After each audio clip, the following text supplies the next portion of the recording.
السلام عليكم اخواني اخواتي، شخباركم؟ لاباس عليكم؟ كنتمنى تكونوا في احسن الاحوال وانتم كتشاهدوا الفيديو ديال اليوم.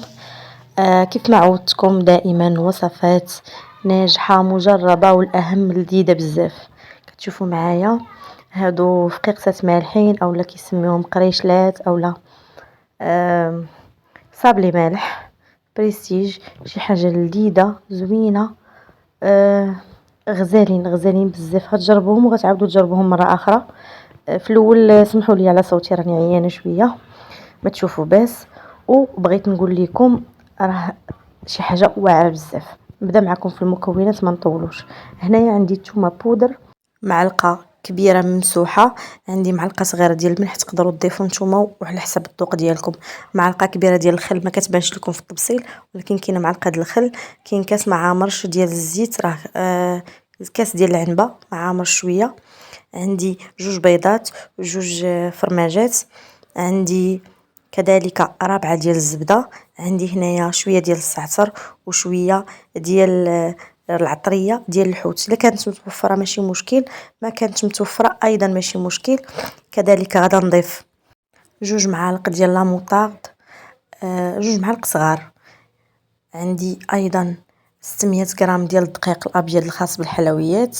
وعندي معلقه صغيره، ما بيناش هنا مع المكونات نسيتها، معلقه صغيره ديال البابريكا اولا التحميره، غادا نضيفها في التالي غتشوفوها من بعد.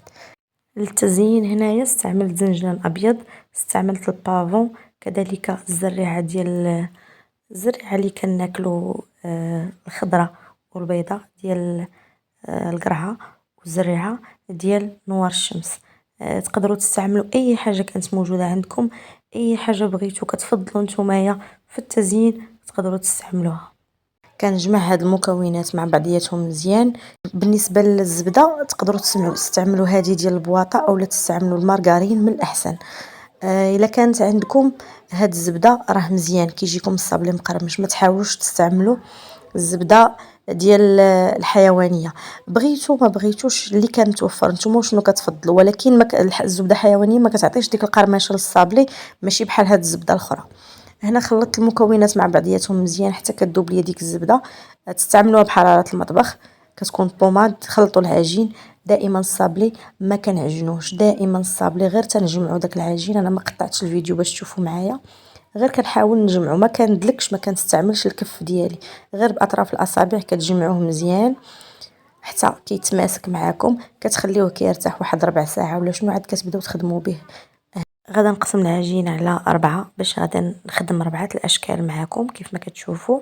غادا ندير لهم الفيلم اليمونتير وغنخليهم يرتاحوا واحد ربع ساعه تقريبا، عاد غادا نرجع ليهم. هنا واحد من الاشكال اللي غادا نخدموه بالزعتر، غادا نضيف عليه الزعتر وغادا نخليه هكاك، ما يكونش مهرس بزاف وما يكونش مطحون باش ما يجيش رقيق.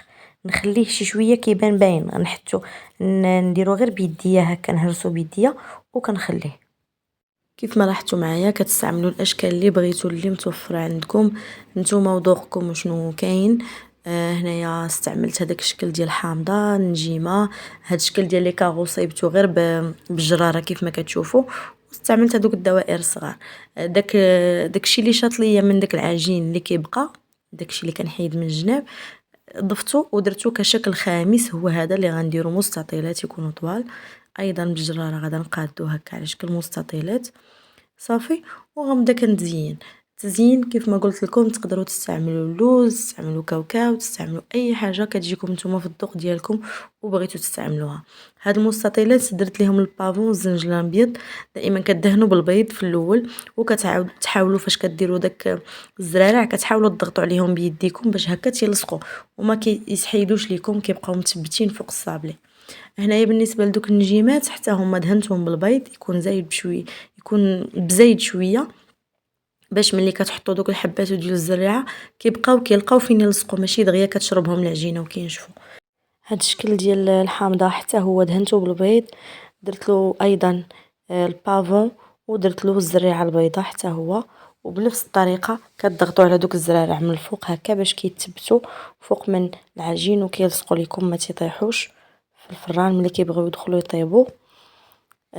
كانوا هذا هو الشكل الثالث اللي خدمت معاكم. بالنسبه للشكل ديال المربعات بنفس الطريقه، البيض كندهنو من الفوق، كنضيف له الزريعه البيضاء، الزنجلان الابيض، وايضا شويه ديال الخشخاش اولا البافو من الفوق، وبنفس الطريقه كنضغط دائما باش هكا كيلصق ليا وكيتثبتوا ليا دوك الزرارع. عاودت هاد الجمله بزاف المرات باش ما تنساوهاش، حينتاش فاش كيتحطوا الزرارع بلا ما كتضغطوا عليهم ما كيبقاوش لاصقين، فاش كيبغيو يدخلوا للطياب كيبداو كيتحركوا من بلايصهم. المهم كانت هذه هي طريقتي انا باش كنصوب هاد سميتو باش كنثبت هاد الزرارع. بالنسبه للشكل الاخير اللي فيه الزعتر، انا كناخذ شويه ديال الزعتر، كنحاول دائما ما بلا طحين بلا حتى شي حاجه، غير بيديكم هكا كتحتحتوه كتخليوه تفتوه يولي رقيق. كنضيف له زنجلان ابيض هنايا، ضفت له كذلك شويه ديال الورد يابس حتى هو نفتو بيديا هكا رقيق، وضفت له شويه ديال ورق الذهب باش هكا كيعطي واحد المنظر، واحد التشكيل كيجي زوين هكا بريستيج كيف ما كنقولوا. كنخلط هادشي مع بعضياتو هكا، تحاولوا تضغطوا عليه بيديكم، تحاولوا تفتوه بيديكم صافي. وبنفس الطريقه دائما البيض من الفوق، وتنحط غير شي شويه هكا بشكل عشوائي، كتحطوا كتلصقوهم وكتخليوهم هكا حتى كتساليو داك الاشكال ديالكم كاملين. عاد كتدخلوهم يطيبوا هكا باش ما كتغفلوش عليهم، حيتاش هما الطياب ديالهم راه دغيا، العافيه تكون مهيله ناقصه بزاف. 160 درجه اولا 170 درجه كافيه، العافيه غير الماء لتحت ماشي في الوجه ديالهم، حتى كيتحمروا مزيان وكيتقرمشوا كياخذوا داك اللون الذهبي ديالهم. عاد كتنزلوهم لتحت واحد شويه، تشد فيهم العافيه من الفوق شي شويه باش داك البيض يتحمر صافي، وكتحبسوا ليهم الطياب. كيجيو لذاذ غزالين بنان ما تشبعوش منهم، انا متاكده غتجربوهم وتعاودوا، شي حاجه اللي زوينه بزاف. بالنسبه للفرن الغاز نفس الطريقه، الفران يكون دائما مسخن من قبل، بحال الفران ديال الضو بحال الفران ديال الغاز، من قبل يكون الفران مسخن، وكتنقصوا عليهم وكتخليوهم على خاطرهم كيطيبوا باش هكا كيتقرمشوا لكم. الا جهدتوا العافيه راه ما كيجيوش مقرمشين، كيتحمروا دغيا تيبانوا لكم تحمروا، ولكن في الداخل ديالهم كيبقاو ما مقرمشينش. داكشي علاش خصهم العافيه تكون قليله بشويه، وكتخليهم كيطيبوا على خاطرهم. الوقت اللي تسالاو راهم كيجيو غزالين دغيا كيطيبوا لكم تقريبا 15 حتى ل 20 دقيقه.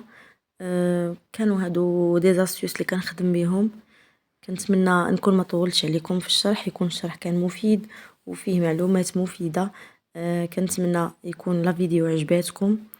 كيف ما كنقول ديما ما تنسونيش من الاعجاب، الاشتراك وكذلك البارطاج، وبسلام عليكم حتى الفيديو الجاي.